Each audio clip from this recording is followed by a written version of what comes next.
Hey everybody, here we are with our new series, and what you're looking at here is a Philco model 1203.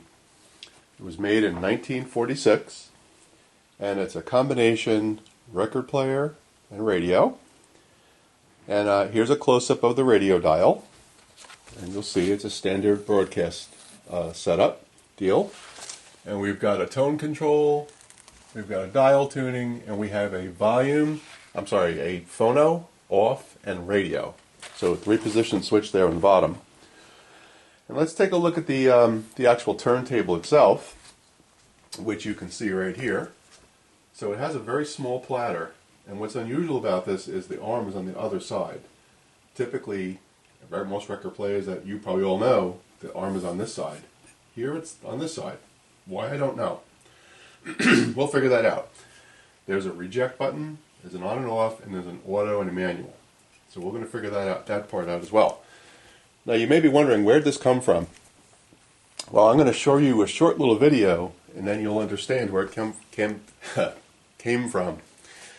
So let's show you that right now, and then we'll come back.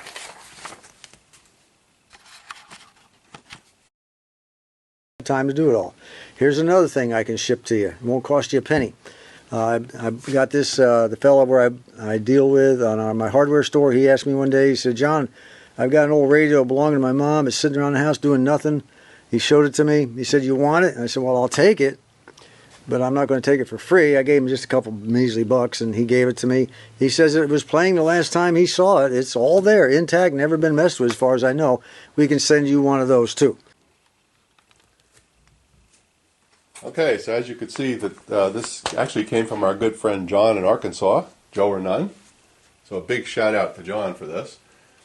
So John was cleaning up his garage / workshop and had a device that he wanted to get rid of, and contacted him, and he graciously shipped it out to me. So we're going to restore it and do it some justice.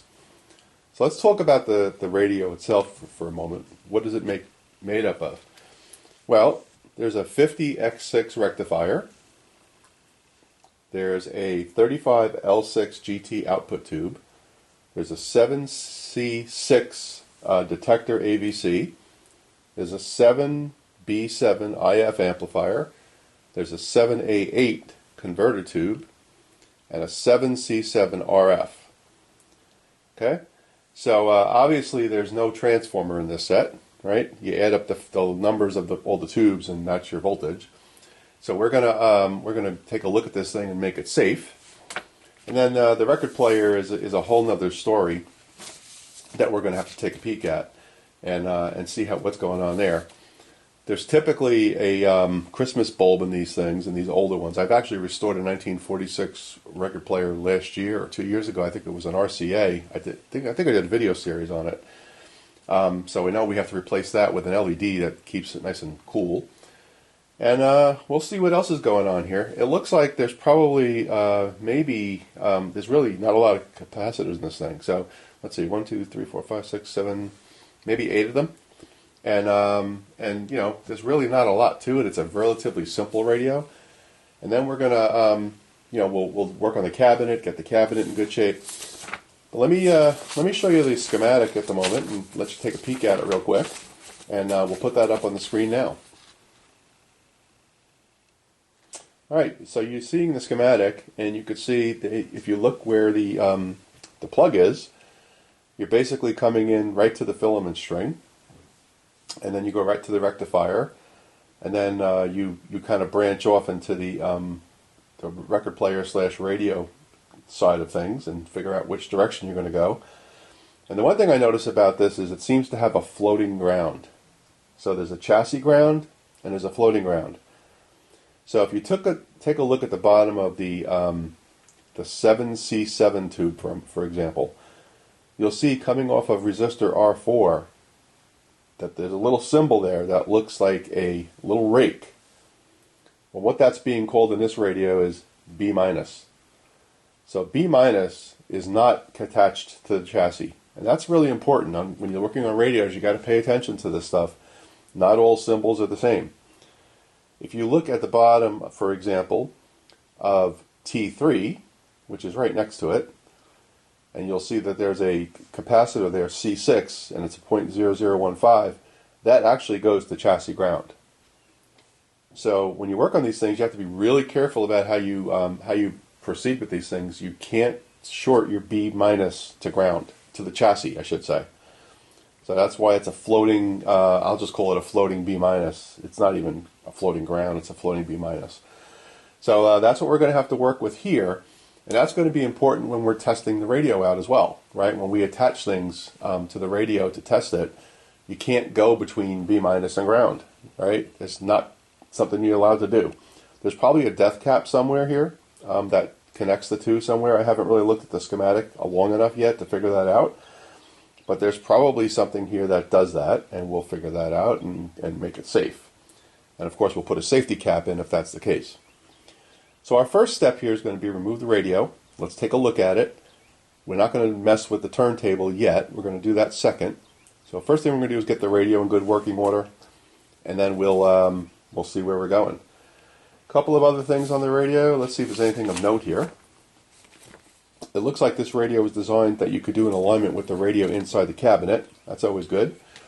There's actually 4 screws here. 1, 2, 3, 4 on the side, which hold the radio in. So that's going to be good. And let's see. We've got a tube chart we've got a voltage chart, I should say, which tells you all the voltages on the pins of the tubes. So let's get to it, and we'll take a look at the radio. Be back. The radio's flipped on its back now. Here's the turntable, and here's the radio section. And this little thing right here is an antenna. So they have looks like a piece of square cardboard, maybe 7 by 7, and it's got wire wrapped around it. And that's our antenna, so that's cool. Small little chassis, and looks like this tube. I have to take a look at that tube. It's all gray. I'm sure it's not bad. It's just a different type of tube. I gotta look at that.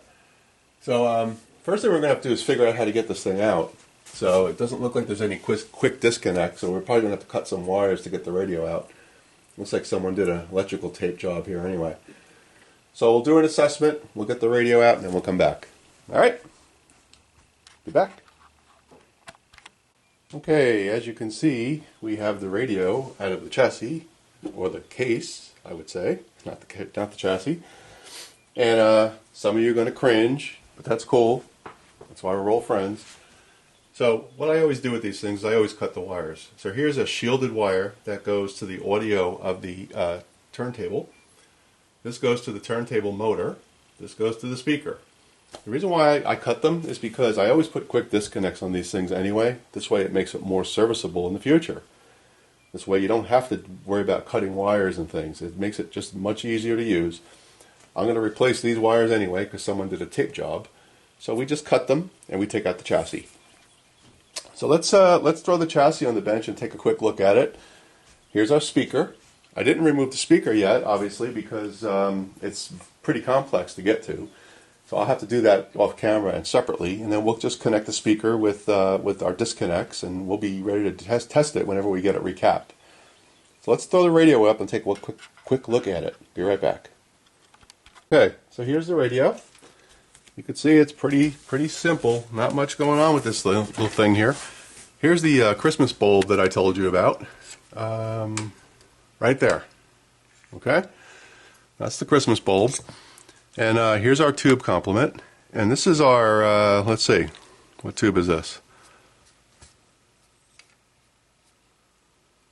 This is our audio output tube. This is our rectifier. This is our 7C6, 7B7, 7A8, and 7C7. So the first thing we want to do is look at the schematic and make sure the tubes match. Because you never know what people will throw in these things when they're working on them. So let's take a look at that real quick. There is a diagram here. Okay, here's the diagram. So we expect to see a 35L6 here. I think we do. A 50X6 right here. Right here is a 7B7. Down here is a 7C6. That's good. Over here we have a 7A8. We do. And a 7C7. We do. Awesome. We have the correct tubes. There's also a diffuser on the front of this thing, which I'll show you. and it's basically a translucent piece of plastic that allows the dial light to shine through and light up the dial. On the, I think it was the Philco, no, it was the RCA for 1946 model that I restored. This had melted from the light bulb. So what I ended up doing is I went out and bought like a cheap lampshade and used that, and it worked just perfectly. So I don't think I'll have to do that on this one. It should clean up just fine. And we have our standard tuning cap, and of course down here we have our electrolytic, which has got a bad case of the leaks. It's got diarrhea. And let's see what it is. It says it on there. It says it's a 15 at 525 volts. And we'll look at the schematic to make sure that's right. And not sure what this is yet. We'll get to it. And not sure what this is yet. Let's see. This right here is a choke. Right in this box.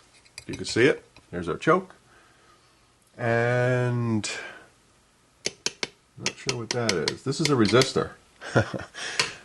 I can't wait to see the value of that. It's resistor R2. If you look at here on the drawing, it's resistor R2. Let's see if we can figure out what R2 is together.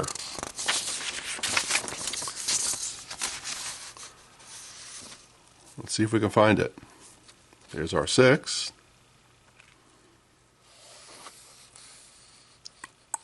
Here's R2. It's basically a, looks like it's a cheap version of a can dome resistor. So it's a 50 and a 120 center tapped to each other. It goes directly to the AC. So we're going to take a look at that, figure that out. But yep, that's all it is. So really what we're going to do now is get ourselves familiar with the radio. And last thing I want to show you is this antenna right here. This is the antenna that, let me pull the shot up a little bit. This is the antenna that comes inside the case, and you'll see it's just two pieces of primitive cardboard with some wooden dowels in it, and they've got wire, the antenna wire wrapped around it. So that's pretty cool.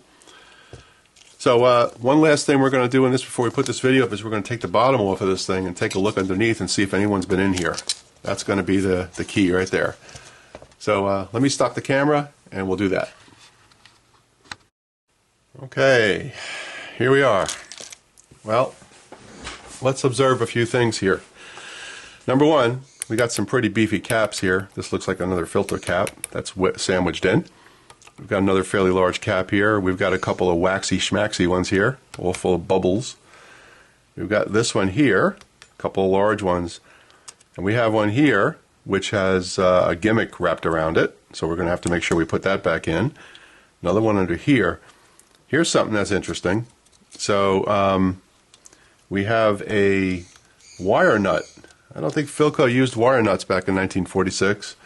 But we've got a pair of wire nuts in here, which means that at some point somebody replaced the capacitor in this thing and decided it didn't fit underneath and just kind of hung it outside the body. I don't think that was the original design. We'll find out. But at least they used wire nuts and not electrical tape. That's always a good thing. Then we have on the going to the volume control, we have this piece of I guess it's just a covering to make sure nothing gets shorted. And we have our typical volume pod and our selector switch and tone switch and tuning switch and all that good stuff. And let's see. Actually, once we get the capacitors changed in this thing, there'll be plenty of room in here to work. So that's a good thing. I don't see anything really unusual yet. Let's look really closely. I just see a bunch of dirty wires. There's a couple of mica capacitors in here. The wires look good. We don't have crumbling wires, thank God. I was a little worried about that we were going to have those experimental crumbling wires in this thing, but apparently we don't. That's a good thing. And I think this will be a relatively easy restore. So so we're going to, in our next episode, when I come back, all the caps will be changed. And that's going to be at least a week from now. I'm going to be on some business all week. So we'll get all the caps changed out, and then we're going to attempt our first power-up on this thing and see if it works. Of course, by that time, I'll also remove the speaker, and we'll be able to use the speaker to test it. and we'll know if the speaker's good. And it looks like the speaker is a 2.8 ohm speaker, and let's see, the speaker coil is a 400 ohm. So that's fine. As long as the speaker works, I'm good. The trick for these things is always going to be the pickup of the turntable. And I've got some ways that I can fix that. I was able to do that in the RCA, and it worked just fine. So anyway, that's where we are. So I want to, again, shout out to John and thank him for sending this along. We'll definitely make good use out of it. And we'll have a nice little series here and get this thing restored. And of course, we're going to put all the screws and everything we took out inside a little container so we don't lose it. And we're going to take our time and we're going to mark our schematic with a marker for everything that we've changed. Okay? Now remember, when I did the series on how to troubleshoot a radio, right? You want to split the radio in half. So you want to test your audio side and you want to test your RF side. So when the time is right, we'll get to that. So that's how we're going to approach it. Okay, everybody. I hope you have a wonderful President's Day today, and we will see you guys next weekend. Take care.